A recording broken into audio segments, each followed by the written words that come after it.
ಹಾಸನ ನಗರ ಹಾಗೂ ಜಿಲ್ಲೆಯಲ್ಲಿ ಹೆಚ್ಚುತ್ತಿರುವ ಸಮಾಜ ವಿರೋಧಿ ಚಟುವಟಿಕೆಗಳ ಬಗ್ಗೆ ತೀವ್ರ ಆತಂಕ ವ್ಯಕ್ತಪಡಿಸಿದ್ದಲ್ಲದೆ ಕೂಡಲೇ ಕಠಿಣ ಕ್ರಮ ಕೈಗೊಳ್ಳುವಂತೆ ರಾಷ್ಟ್ರ ರಕ್ಷಣಾ ಸೇನೆ ರಾಜ್ಯ ಸಂಚಾಲಕ ಸುರೇಶ್ ಗೌಡ ಮತ್ತು ಶ್ರೀರಾಮ ಸೇನೆ ಜಿಲ್ಲಾಧ್ಯಕ್ಷ ಧರ್ಮಾನಾಯಕ್ ಆಗ್ರಹಿಸಿದರು.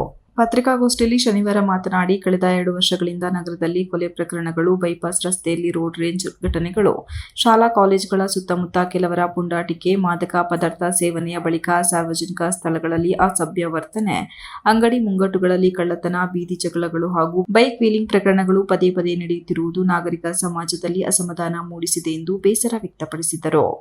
ಮುಖ್ಯವಾಗಿ ನಗರದ 80 ಅಡಿ ರಸ್ತೆಯಲ್ಲಿ ನೂರಾರು ಯುವಕರು ದಾರಿಗೆ ಅಡ್ಡಗಟ್ಟಿ ಬೈಕ್ ವೀಲಿಂಗ್ ನಡೆಸಿ ಸಾರ್ವಜನಿಕರಲ್ಲಿ ಭಯದ ವಾತಾವರಣ ಸೃಷ್ಟಿಸಿದ ಘಟನೆ ಸ್ಥಳೀಯ ಮಾಧ್ಯಮಗಳಲ್ಲಿ ಪ್ರಸಾರವಾಗಿರುವುದನ್ನು ಉಲ್ಲೇಖಿಸಿ ಇಂತಹ ಘಟನೆಗಳು ಮರುಕಳಿಸಬಾರದು ಎಂದು ಆಗ್ರಹಿಸಿದರು. ನಾವು ಸುಸಂಸ್ಕೃತ ಸಮಾಜದಲ್ಲಿ ಬದುಕುತ್ತಿರುವವರು. ಜಾತಿ ನಿಂದನೆ, ದಬ್ಬಾಳಿಕೆ, ಪುಂಡಾಟಿಕೆ, ಮಾದಕ ವ್ಯಸನ, ಅಸಭ್ಯ ವಾಹನ ಚಾಲನೆ ಮುಂತಾದವುಗಳನ್ನು ಯಾವುದೇ ಕಾರಣಕ್ಕೂ ಸಹಿಸುವುದಿಲ್ಲ.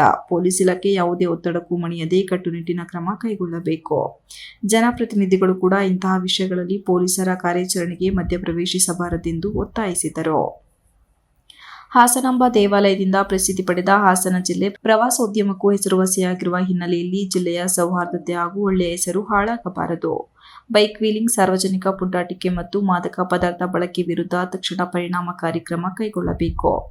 ಇಲ್ಲವಾದಲ್ಲಿ ಸಾರ್ವಜನಿಕ ಹಿತಾಸಕ್ತಿಗಾಗಿ ನ್ಯಾಯಾಲಯದ ಮೊರೆ ಹೋಗುವುದಾಗಿ ಎಚ್ಚರಿಕೆ ನೀಡಿದರು. ಸಮಾಜದ ಸ್ವಾಸ್ಥ್ಯ ಕಾಪಾಡಲು ಕಾನೂನು ಜಾರಿ ಸಂಸ್ಥೆಗಳು ತಕ್ಷಣ ಕ್ರಮ ವಹಿಸಬೇಕೆಂಬುದು ನಮ್ಮ ಆಗ್ರಹ ಎಂದು ಉದ್ದೇಶ ತಿಳಿಸಿದರು. ಮೀಡಿಯಾಗಳು ನಾನು ಎಲ್ಲ ನಮ್ಮ ಸ್ಥಳೀಯ ಮೀಡಿಯಾಗಳಲ್ಲಿ ಸಣ್ಣ ಗಲಾಟೆ, ಕುವೆಂಪು ನಗರ, ವಿದ್ಯಾನಗರ ಇಂಥ ಅಫಿಷಿಯಲ್ ಏರಿಯಾಗಳಲ್ಲೂ 3 ಜನ 4 ಜನ ಪುಂಡಾಟ ಇಟ್ಕೊಂಡು ಯಾರೋ ಒಂದು ಫ್ಯಾಮಿಲಿ ಹೋಗ್ತಾ ಇರ್ತಾರೆ, ಅವರಿಗೆ ಇರುಸುಮುರುಸಾಗಿದೆ. ಅಂಥದ್ದೆಲ್ಲ ನಾವು ಸೇವ್ ಮಾಡಿ ಇಟ್ಕೊಂಡಿದ್ದೀವಿ ನಮ್ಮ ಫೈಲಲ್ಲಿ. ಅಂದರೆ ಎಲ್ಲ ಮೀಡಿಯಾಗಳನ್ನು ನೀವು ತೋರಿಸಿದ್ದೀರಾ. ಇಷ್ಟೆಲ್ಲ ಇದ್ರೂ ಪೊಲೀಸ್ ಇಲಾಖೆ ಯಾಕೆ ಈ ಥರ ಏನು ಒತ್ತಡ ಅವರಿಗೆ ಅರ್ಥ ಆಗ್ತಿಲ್ಲ. ಬಟ್ ಅವರು ಕೆಲಸ ಮಾಡ್ತಿದ್ದಾರೆ ಅಂತ ನಮ್ಗೆ ಅನಿಸುತ್ತೆ. ಬಟ್ ಅದನ್ನು ಮೀರಿ ಮಾಡ್ತಿದ್ದಾರೆ ಅಂತಂದರೆ ಇನ್ನೊಂದಷ್ಟು SP ಅವರು ಗಮನ ಹರಿಸ್ಬೇಕು ಅನ್ನೋದು. ಟೋಟಲಾಗಿ ನಾವು ಹೇಳ್ತಾ ಇರೋದು ನಮಗೇನಂತಂದರೆ, ನೋಡಿ, ಉದ್ಯಮದ ರೀತಿಯಲ್ಲಿ ಮಾಡೋದು ಬೇರೆ. ನಾನು ಹೇಳ್ದೆ, ಈಗ ನಾವು ಅಲ್ಲಿಗೆ ಡೀಪ್ ಹೋಗೋಕ್ಕಾದ್ರೆ ನಾವು ಮಧ್ಯದಂಡಿ ನಿಲ್ಲಿಸಿ ಆ ಥರ ಹೇಳೋಕ್ಕಾಗೋದೇ ಇಲ್ಲ ಅದು. ಆದರೆ ಯಾರು ಪಬ್ಲಿಕ್ಕಿಗೆ ಬಂದು ನ್ಯೂಸೆನ್ಸ್ ಕ್ರಿಯೇಟ್ ಮಾಡ್ತಾರೆ ಅಂಥವ್ರಿಗೆ ಪೊಲೀಸ್ ಇದ್ದಾರೆ, ಜನ ಬಿಡಲ್ಲ ಅನ್ನೋ ಭಯ ಹುಟ್ಟಾಕಬೇಕು. ಹೌದೌದು, ಅವರು ಅಲ್ಲ, ಅದನ್ನೆಲ್ಲ SP ಅವರೇ ಮಾಡಬೇಕದನ್ನ ಅಂತ ಹೇಳಿದ್ದು.